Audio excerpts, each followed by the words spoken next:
Mabilisang balitaan, komprehensibo at totoo sa loob ng 1 minuto. Simula na ang Diskurso Tidbits. 1.3 million lumikas, 2 patay at 500,000 displaced dahil sa hagupit ni Uwan.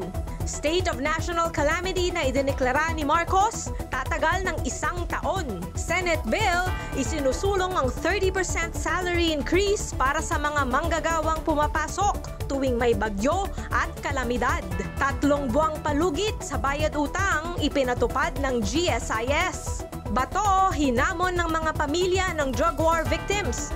Panindigan mo ang pinangako mong haharap ka sa ICC. At Eman Pacquiao, pasadong-pasado kay Piolo Pascual.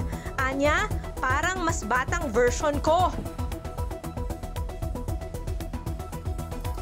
Balitang mabilis, komprehensibo at totoo. Yan ang Diskurso Tidbits. Basahin ang tungkol sa lahat ng yan at sa marami pang ibang nakatutuwa at makabuluhang balita sa diskurso.ph.